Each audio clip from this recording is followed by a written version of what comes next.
और मनमाने ढंग से विचार कीजिएगा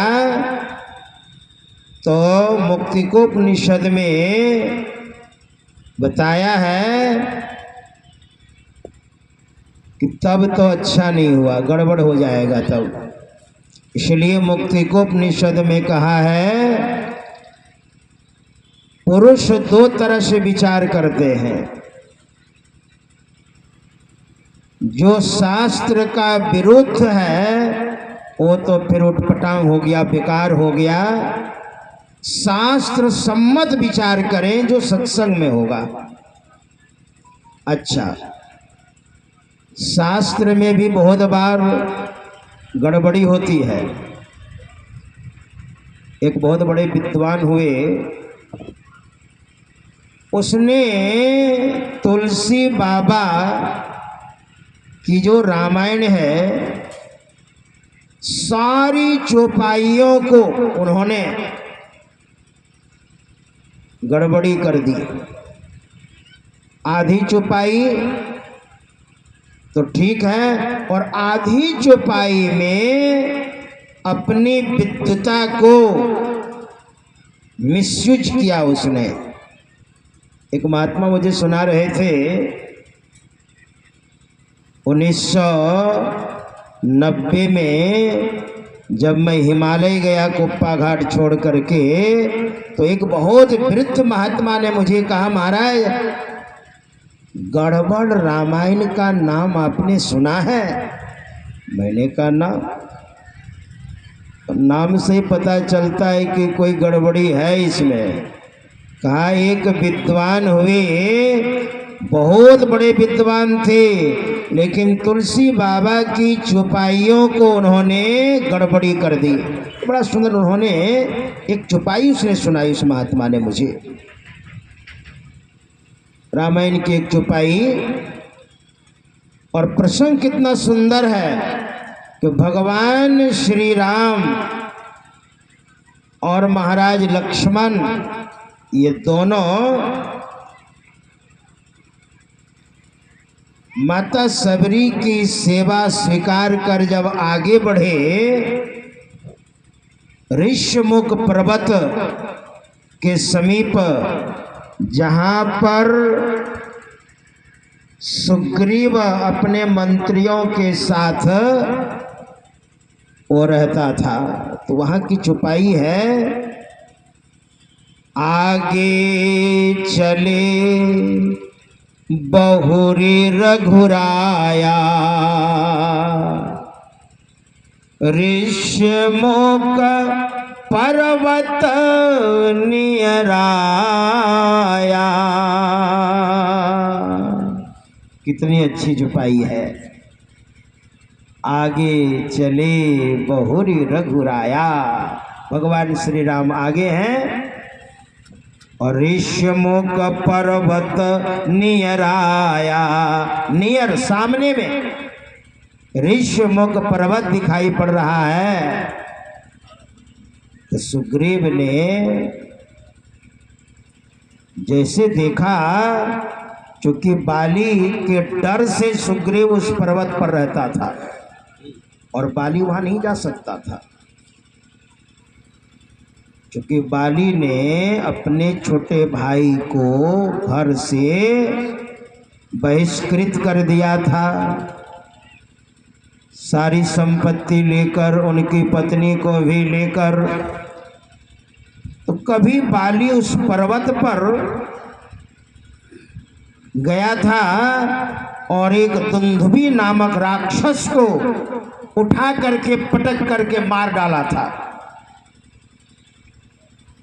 तो मतंग मुनि ने, जो बगल में उनकी कुटिया थी, मतंग मुनि ने जब देखा कि खून का फव्वारा यहाँ तक आ गया, तो उन्होंने शाप दे दिया, बाली तुम निरपराध प्राणियों की हत्या करते हो और किसी दिन तुम इस पर्वत पर आओगे ना तो तेरी गर्दन धड़ से अलग हो जाएगी। तो बाली वहां नहीं जा सकता था। तो सुग्रीव ने कहा हनुमान देखो तो थोड़ा मुआयना करो बढ़िया से। ये बाली का भेजा हुआ है क्या?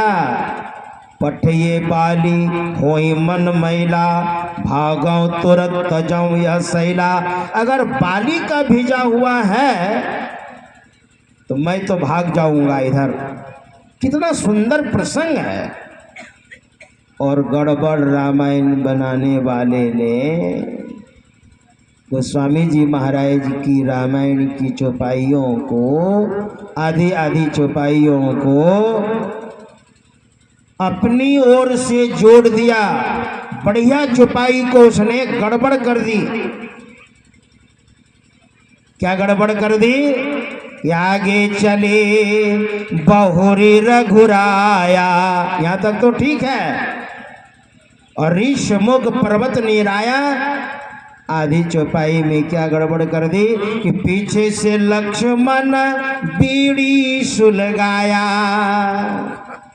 अब लीजिए, मुझे लगता है कि गड़बड़ रामायण बनाने वाले ने, वो बहुत पढ़े लिखे होंगे और उनको बीड़ी पीने का बड़ा शौक होगा। तो ऐसे कैसे पिएंगे? लोग कहेंगे लो, इसलिए पहले भगवान को थोड़ा पिलाओ और बच जाए तो हम प्रसाद के रूप में ले ले, ग्रहण कर ले, कोई कुछ बोलेगा भी नहीं। यही तो होता है आज ना। दुर्गा सप्तशती जो 9 दिनों तक पाठ होता है ना, नवरात्रा में 9 दिनों तक पाठ होता है और 700 श्लोक है उसमें। 9 तरह के कार्यों को किया माता पार्वती ने। माता पार्वती ही दुर्गा है।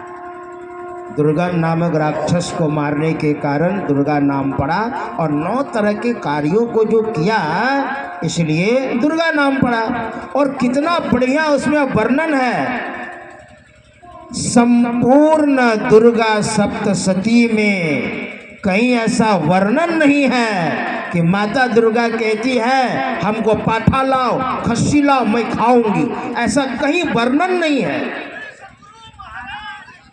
लेकिन थोड़ा सा क्षुद्र स्वार्थ के लिए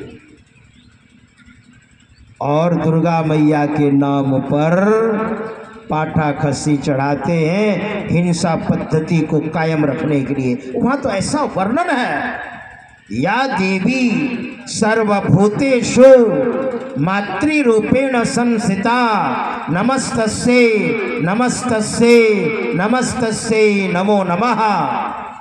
हे माता, सारे जीवों के अंदर माता के रूप में आप संस्थित हैं, प्रतिष्ठित हैं, प्रविष्ट हैं, समाविष्ट हैं। हे माता, आपको प्रणाम है, आपको बार बार प्रणाम है। ऐसा वर्णन है। या देवी सर्वभूतेषु दयारूपेण संस्थिता, नमस्तस्यै नमस्तस्यै नमस्तस्यै नमो नमः। हे माता, आप दया के रूप में सारे जीवों के अंदर आप प्रतिष्ठित हैं। हे माता, आपको प्रणाम है, आपको बार बार प्रणाम है। प्रथमम शैलपुत्री च, द्वितीयम ब्रह्मचारिणी, तृतीयम चंद्रघंटेति, कुष्मांडेति चतुर्थकम, पंचमम स्कंदमातेति, षष्ठम कात्यायनीति च, सप्तमम कालरात्रीति, महागौरीति चाष्टमम, सर्वसिद्धिदात्री च न दुर्गा प्रकृतिताः उक्तान्यतानि नामानि ब्रह्मणैव महात्मा। ये 9 दुर्गा हैं और माँ सारे जीवों की माँ है। कभी माँ अपने पुत्र को बलि लेगी? नहीं। ये वही लोग हैं इस तरह हिंसा पद्धति को कायम रखने के लिए जिनके अंदर बहुत विद्या है और स्वयं खाने वाले हैं। उन लोगों ने घुसाया है उसमें।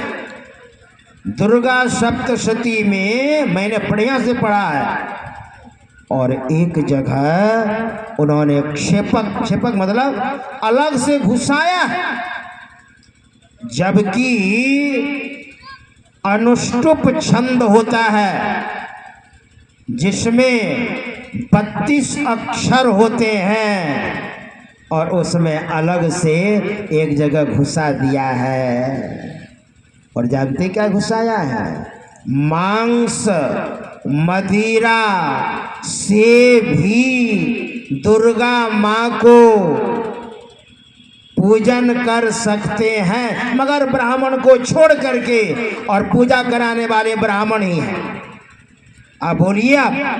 और मैंने बड़े बड़े विद्वानों से पूछा है, अच्छे अच्छे ब्राह्मणों से मैंने पूछा है, क्या दुर्गा मैया ने कभी कहा कि मैं खाती हूँ लाओ?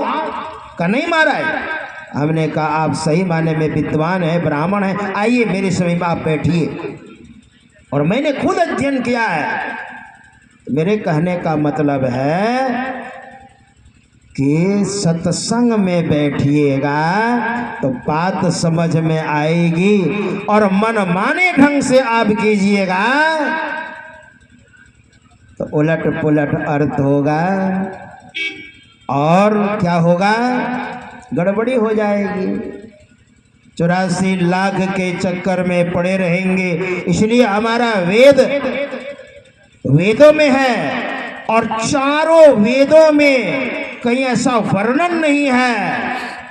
मनुष्य के लिए तो मनाही की गई है, मांस है, मछली है, शराब है, खैनी है, बीड़ी है, जो त्याज्य पदार्थ है, चारों वेदों में कहीं ऐसा वर्णन नहीं है कि मनुष्य के खाने के हैं, नहीं है खाने के, है ना। लेकिन हाँ, जब बढ़िया से सत्संग कीजिएगा तो बात समझ में आएगी, और नहीं तो ऐसे बड़ी मुश्किल है। इसलिए ओम युञ्जानः प्रथमं मनस्तत्वाय सविता ध्येयम् अग्निर्ज्योतिर्निजाय पृथिव्या अद्याभरत। इसलिए वेद भगवान कहते हैं, हे मनुष्यों, मनुष्य ही मेरी बात को समझ सकता है। हे मनुष्यों, जगत संसार प्रसव उत्पन्न करता करने वाला जगत प्रसव ईश्वर का तत्व ज्ञान प्राप्त करने के लिए पहले बुद्धि योग सत्संग करें, बढ़िया से सत्संग करें, अच्छी संगति में बैठें, और सत्शास्त्र का भी अध्ययन करें। तो मनमाने ढंग से नहीं, गुरु के मुंह से सुने, गुरु की सन्निधि में बैठे, है ना। जो विद्वान हैं और गुरु भक्त हैं, उनके समकक्ष बैठकर आप सत्संग श्रवण करें, तो वह ईश्वर तत्व रूप में कैसे हैं ये बात समझ में आएगी, और हकीकत में अर्थ क्या है ये बात समझ में आएगी। और वास्तविक जब ज्ञान हो जाएगा और निर्णय हो जाएगा सत्संग में, निष्कर्ष पर पहुंच जाएंगे, तब गुरु से भजन भेद लेकर के, और अच्छे गुरु से भजन भेद लेकर त्रिकाल संध्या करेंगे, 2 वक्त सत्संग करेंगे। इसी जीवन में आपका कल्याण हो जाएगा। श्री सद्गुरु महाराज की जय।